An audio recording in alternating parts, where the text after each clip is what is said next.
दोस्तों, आज की कहानी एक ऐसे नेता की है जिन्हें मंत्री पोस्ट मिल जाता है और वो पुलिस के बड़े अधिकारी से अपना जूता का लेस बनवाते थे और उनके रुमाल से अपना जूता साफ करवाते थे।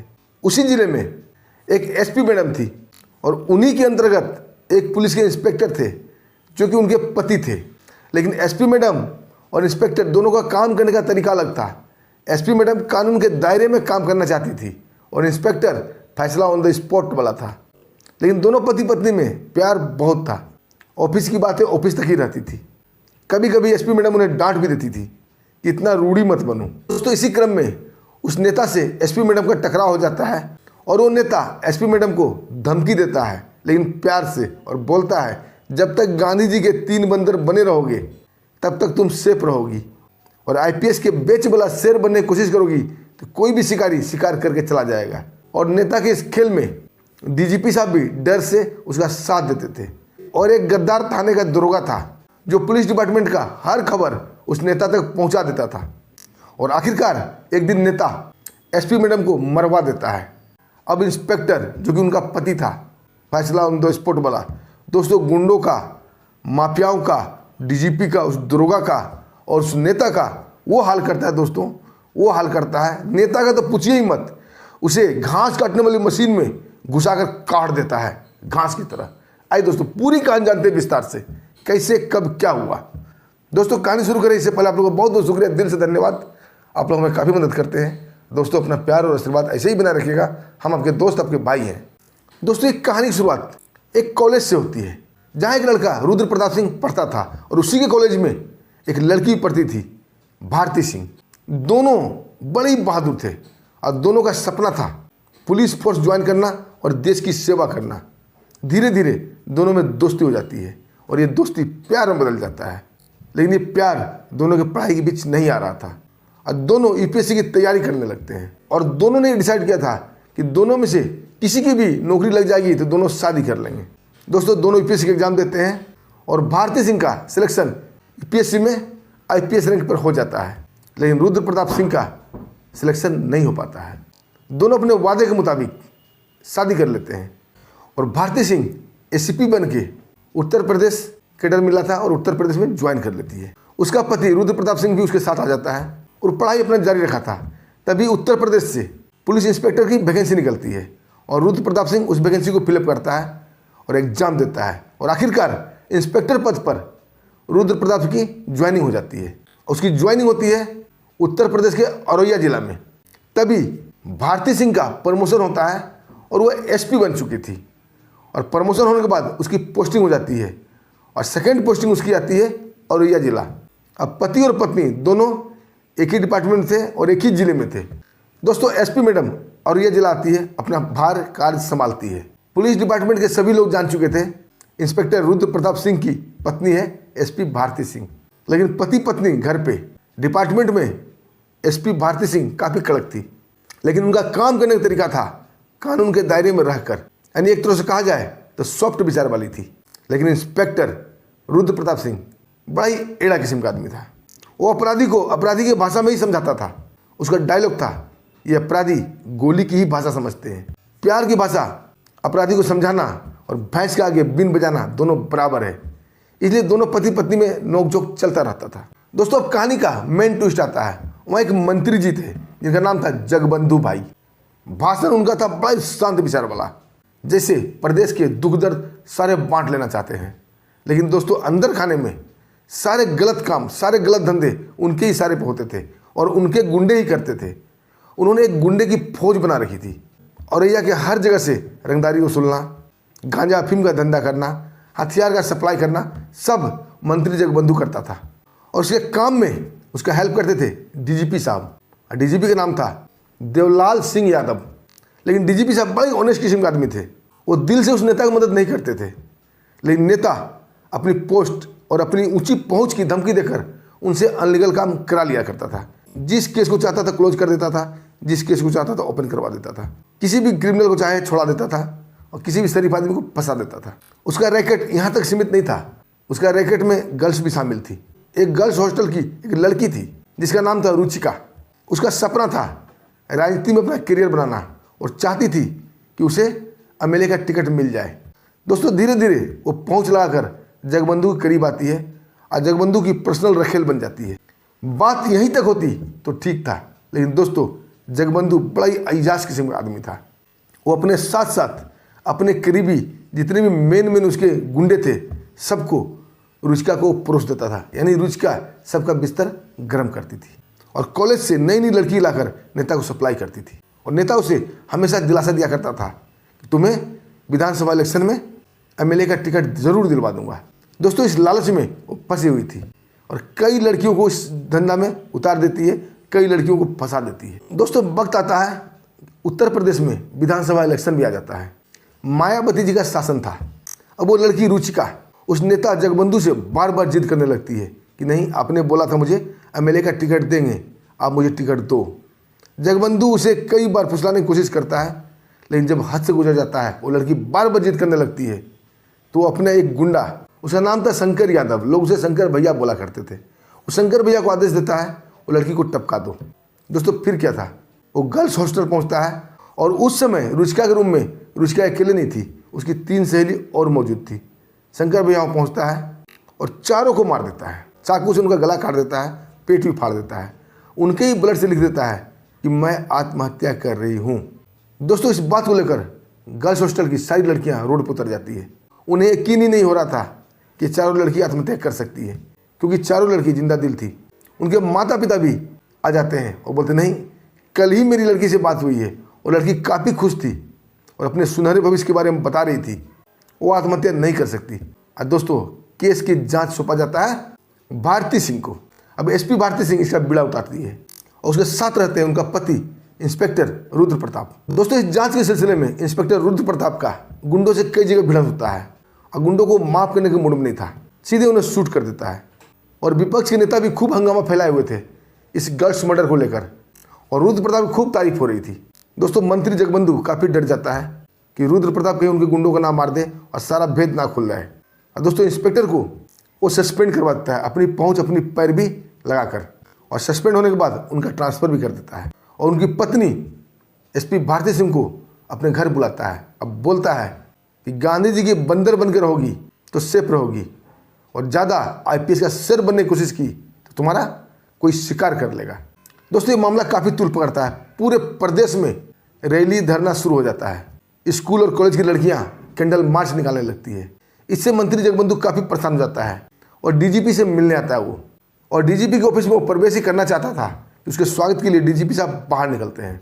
दोस्तों पुलिस के बड़े बड़े अधिकारी वहाँ मौजूद थे, मीडिया पत्रकार सब कोई था, क्योंकि एक मंत्री साहब आए थे, सब उन्हें कवर कर रहे थे। अपना पोजीशन अपना रुतबा दिखाने के लिए अपना जूता का लेस खोल लेता है और डीजीपी साहब को इशारा करता है कि लेस बांधो। दोस्तों डीजीपी साहब कभी उस नेता को, कभी उसके जूते को, कभी मौजूद वहाँ मीडिया और पत्रकार को देखने लगते हैं, लेकिन वो नेता बार बार इशारा कर रहा था कि लेस बांधो ताकि तुम्हारी नौकरी सेफ रहेगी, अगर लेस नहीं बंधा तुम्हारी नौकरी गई। दोस्तों आखिरकार इतने बड़े अधिकारी नीचे झुककर उसका लेस बांधते हैं, मीडिया इसको कवर करती है। उसके बाद वो मंत्री जगबंधु बोलता है मेरा जूता साफ भी करो। आखिरकार उस अधिकारी को अपना रुमाल निकाल कर जूता साफ करना पड़ता है। उसके बाद दोनों ऑफिस में जाते हैं और डीजीपी को हड़काते हुए जगबंधु बोलता है कि तुम अपने एसपी भारती सिंह को बोलो उन चारों लड़की का जो मर्डर हुआ है उसे आत्महत्या में बनाकर फाइल जल्दी से पुटअप करें। दोस्तों ये सब बात करने के बाद जैसे वो बाहर निकलता नेता, सारे पत्रकार उसे घेर लेते हैं और कॉलेज के स्टूडेंट लड़की जो थी वो भी उन्हें घेर लेती है और वहाँ पर जगबंधु भाई बैठ जाते हैं। अब सारे पत्रकार और कॉलेज की लड़कियाँ काफ़ी आक्रोशित हो चुके थे, उनसे सवाल पर सवाल पूछा जाने लगता है। वो मंत्री जगबंधु बोलता है ठीक है, अब आप लोग ही बताइए कि मैं क्या करूं, आप लोग जो बोलोगे मैं वो करूंगा। दोस्तों सबसे पहला प्रश्न वहाँ उठता है और सभी वहाँ पर जितने भी लोग उपस्थित थे सब एक ही स्वर में बोलते हैं कि इंस्पेक्टर रुद्र प्रताप सिंह की वापसी हमें चाहिए। वो इस केस पर काम कर रहे थे और कई गुंडों को दफन भी कर चुके थे और इस केस की तह तक पहुँचना चाहते थे, लेकिन आपने उन्हें ट्रांसफ़र कर दिया, आखिर क्यों? क्या इस मर्डर केस में आपका हाथ तो नहीं?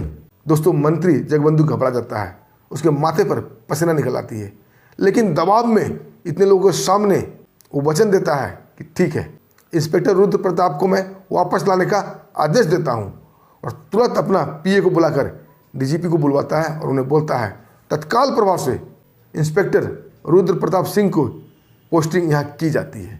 दोस्तों फिर क्या था, इंस्पेक्टर रुद्र प्रताप सिंह वहाँ आ जाता है और अपने तरीके से काम करने लगता है। दोस्तों चारों लड़की के हॉस्टल पहुँचता है, वहाँ जांच करने लगता है। उनके साथ उनकी पत्नी एसपी भारती सिंह भी थी। दोस्तों एक ही नज़र में इंस्पेक्टर रुद्र प्रताप सिंह वो हैंडराइटिंग को बोलता है कि ये इसकी लिखावट नहीं है, जो लड़की मर रही हो वो अपने ब्लड से ऐसे नहीं लिख सकती। हैंडराइटिंग एक्सपर्ट को बुलाया जाता है, एक ही नज़र में बोल देते हैं ये बिल्कुल रुद्र प्रताप सिंह सही बोल रहे हैं, इन लड़की का हैंडराइटिंग नहीं है। दोस्तों जांच का सिलसिला वहाँ से शुरू होता है।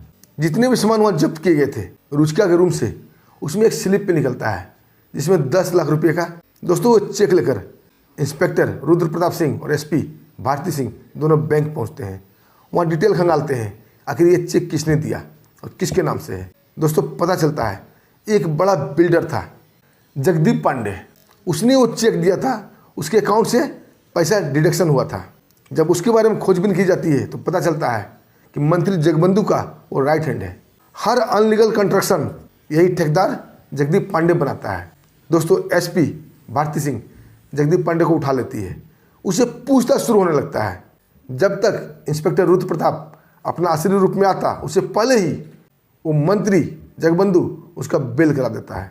दोस्तों इंस्पेक्टर और एसपी दोनों हाथ मलते रह जाते हैं और नेता जगबंधु बोलता है अपने राइट हैंड शंकर भैया को कि ये ठेकेदार अब पुलिस की नज़र में आ गया है और पुलिस वाली और वो खतरनाक इंस्पेक्टर रुद्र प्रताप कभी भी इसे उठा सकते हैं, इसे पूछताछ कर सकते हैं।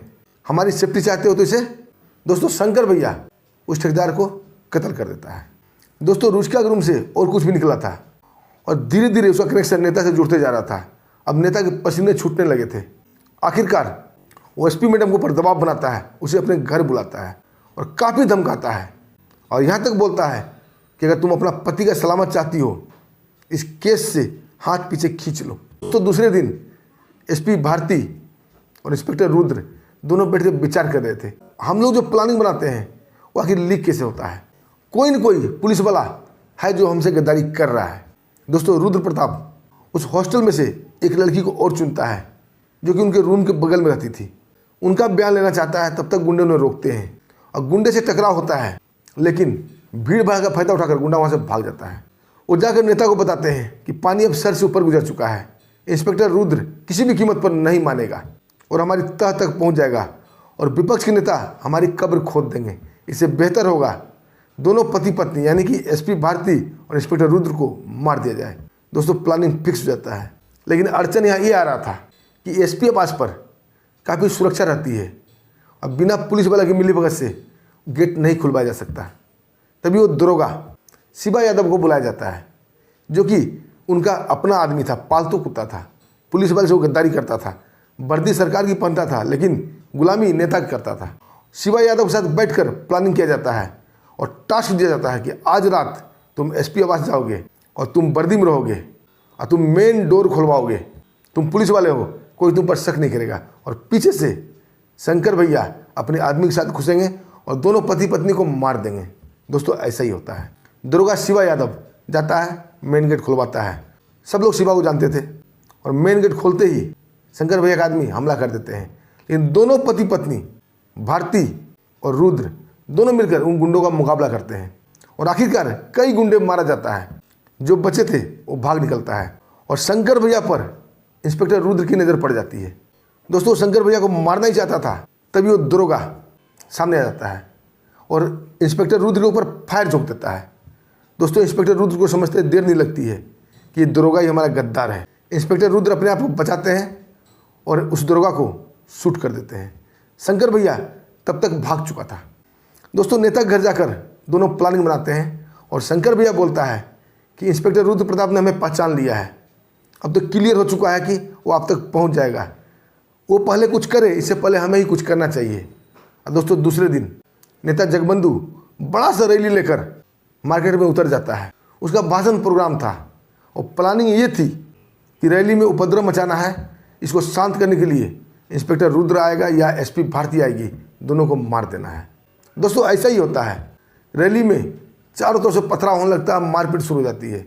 पुलिस वाले जैसे ही खबर एसपी भारती को देते हैं, एसपी भारती मौके पर पहुंचती है। वहाँ प्लानिंग कुछ और ही था और मामला सुलझाने की, मामला शांत करने की कोशिश करती है, तब तक कई गुंडे शंकर भैया के साथ आते हैं और एक एक करके एसपी मैडम के पेट में चाकू मार के भाग जाते। दोस्तों दूर से रुद्र प्रताप ये सब देख रहा था। जब तक वो एसपी मैडम के पास पहुंचता तब तक कई चाकू उसके पेट में घुस चुके थे। वो अपनी पत्नी एसपी भारती को अपनी बाहों में लेता है, उसे बोलता है, देख लिया ना, कानून के दायरे में काम करने का नतीजा। गुंडे और बदमाश सिर्फ गोली की भाषा समझते हैं। और दोस्तों एसपी भारती इंस्पेक्टर रुद्र के बाहों में दम तोड़ देती है। अब इंस्पेक्टर रुद्र काफ़ी पागल हो चुका था। दूसरे दिन अपनी पत्नी का क्रियाक्रम दाह संस्कार करने के बाद सीधा डीजीपी साहब को ऑफिस में जाता है अपना त्याग पत्र लेकर। डीजीपी साहब उन्हें समझाने की कोशिश करते हैं, बोलते हैं, देखो रुद्र, हमें भी एसपी भारती का मौत का दुख है, लेकिन इसका मतलब ये नहीं कि आप पुलिस डिपार्टमेंट छोड़ दो। इंस्पेक्टर रुद्र बोलते हैं, सर मैं बदला लेना चाहता हूँ, मैं गुंडों को उसकी औकात दिखाना चाहता हूँ। मुझे अच्छे से पता है ये मंत्री जगबंधु ही इसके पीछे है, मैं इसका नामो निशान मिटा दूंगा। डीजीपी साहब बोलते हैं, तुम पुलिस में रहकर भी ऐसा कर सकते हो। दोस्तों इंस्पेक्टर जोर से हंसते हुए बोलते हैं कि मैं उस डीजीपी के अंदर रहकर काम नहीं करना चाहता जो उस नेता का जूता बांधता हो और अपने रुमाल से उसका जूता साफ करता हो। ये पुलिस डिपार्टमेंट में उस नेता का करप्शन जड़ तक फैला हुआ है। अभी मैंने उस दरोगा को मार गिराया था, वो दरोगा भी उस नेता का ही आदमी था और आप लोग सब बिके हुए हो। दोस्तों ये सुनकर डीजीपी साहब को, जो देवलाल सिंह थे, उन्हें काफ़ी आत्मग्लानि होती है। और दोस्तों आनंद फानंद में एक पुलिस अधिकारी की मीटिंग रखी जाती है और डीजीपी साहब इंस्पेक्टर रुद्र प्रताप को अपने बगल में बैठाते हैं और सभी ऑफिसर को आदेश देते हैं कि एक ऑपरेशन चलाया जाएगा, ऑपरेशन क्लीन, और सभी ऑफिसर इस इंस्पेक्टर के अंदर काम करेंगे। मैं इस इंस्पेक्टर को फ्री हैंड देता हूँ। पुलिस डिपार्टमेंट की गरिमा काफ़ी हद तक गिर चुकी है। हम सब नेता और मंत्री के गुलाम हो चुके हैं। अरे कब तक अपनी वर्दी बचाने के लिए नेताओं का चमचागिरी करेंगे? अरे हमारा भी तो आत्मसम्मान है, हम पुलिस वाले हैं। अगर पुलिस वाला अपने आप पे आ जाए तो अपराधी को कहीं शरण नहीं मिलती। दोस्तों ये सुनकर सारे पुलिस ऑफिसर में जोश आता है और एक स्वर में वो बोलते हैं, ठीक है, मैं इंस्पेक्टर रुद्र के अंदर काम करेंगे। दोस्तों अभियान चलता है, ऑपरेशन क्लीन। और दोस्तों हर जगह शुरू हो जाता है छापामारी, और इस छापामारी में किसी को गिरफ्तार नहीं किया जाता है, बस दनादन शूट किया जाता है। जहाँ भी गुंडे मिलते, जहाँ भी गुंडे टकराते, उन्हें शूट कर दिया जाता है। दोस्तों ये देखकर वो मंत्री बौखला जाता है। अब बोलता है, शहर में क्या हो गया है? पुलिस वाले पागल तो नहीं हो गए, जहाँ तहाँ हमला करके आदमी को मारते जा रहे हैं। और विपक्ष वाला पुलिस का काफ़ी गुणगान कर रहे थे। अब दोस्तों पासा पलट चुका था। अब मंत्री जगबंधु एक बड़ा सा रैली निकालता है, धरना प्रदर्शन करता है पुलिस वाले के खिलाफ, और उस रैली को बीच में ही सारे पुलिस वाले घेर लेते हैं। और इंस्पेक्टर रुद्र प्रताप बोलते हैं कि आप लोग इस नेता की असलियत नहीं मालूम, ये नेता हद से भी ज़्यादा गिरा हुआ है, और उसके सारे कारनामे उजागर करते हैं। दोस्तों जितने भी लोग रैली में शामिल थे जगबंधु के खिलाफ हो जाते हैं और जगबंधु मुर्दाबाद के नारे लगने लगते हैं। और भीड़ का फायदा उठाकर वो गुंडा शंकर भैया मंत्री जगबंधु को लेकर भाग जाता है। अब बोलता है, मंत्री जी अगर जिंदा रहे तो नेतागिरी बाद में भी हो जाएगी, हम फिर से अपने आदमियों को जुटाएंगे और फिर से हम धरना प्रदर्शन करेंगे, अभी फिलहाल जान बचाइए, इंस्पेक्टर रुद्र पागल हो गया है। और दोस्तों ऐसा ही होता है, इंस्पेक्टर रुद्र पागलों की तरह ढूंढते हुए वहाँ तक पहुँच जाता है जहाँ शंकर भैया मंत्री को छिपाया था। वो एक गांव का गुहाल था जहाँ गाय भैंस को बांधा जाता है।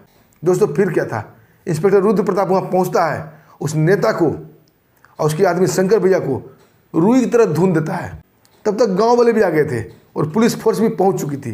दोस्तों नेता इंस्पेक्टर रुद्र के पैरों में गिर जाता है कि हमें माफ़ कर दो, और शंकर भी उसका दूसरा पैर पकड़ लेता है कि हमें माफ़ कर दो। तभी इंस्पेक्टर अपना पिस्टल निकालते हैं और शंकर के मुंह में डाल देते हैं और 2 फायर करते हैं। दोस्तों शंकर के पीछे खोपड़ी बिल्कुल सुराख हो जाता है और वहीं ढेर हो जाता है। दोस्तों ये हालत देखकर नेता की घिघी बन चुकी थी। वो अपना सर इंस्पेक्टर रुद्र के पैरों में रखकर माफ़ी मांग रहा था, लेकिन इंस्पेक्टर रुद्र उसे माफ़ करने के मूड में नहीं थे। नेता का कॉलर पकड़ते हैं सभी गांव वाले के सामने, और उनकी नज़र पड़ती है एक घास काटने वाली चारा मशीन पर, जो कि गांव में लोग घास और पुआल काटते हैं। और इंस्पेक्टर रुद्र उस नेता को उस घास काटने वाली मशीन में डालकर घास की तरह वो मशीन चलाकर उसका गर्दन काट देता है। और दोस्तों अंत हो जाता है एक अट्टाई नेता का। और दोस्तों डीजीपी और पुलिस वाले मिलकर इसे आत्महत्या साबित कर देते हैं कि नेता डर से अपना गला खुद ही काट लिया। दोस्तों एक बात की रिक्वेस्ट है आपसे, ये कहानी बिल्कुल सच्ची है, लेकिन इस कहानी के पात्र का नाम मैंने बदल दिया है, क्योंकि हमें भी इसी प्रदेश में रहना है। और आप में से लगभग सभी लोगों को मालूम होगा ये कहानी, बस हमने पात्र का नाम बदला है। दोस्तों, आपको क्या करना है इस कहानी पर? अपना कमेंट जरूर कीजिएगा, और कहानी अच्छी लगी तो वीडियो को लाइक कीजिएगा, चैनल को सब्सक्राइब भी कर लीजिएगा। दोस्तों, अब हमें आज्ञा दीजिए, फिर मिलते हैं एक अच्छी कहानी के साथ। तब तक के लिए नमस्कार, जय हिंद, जय भारत।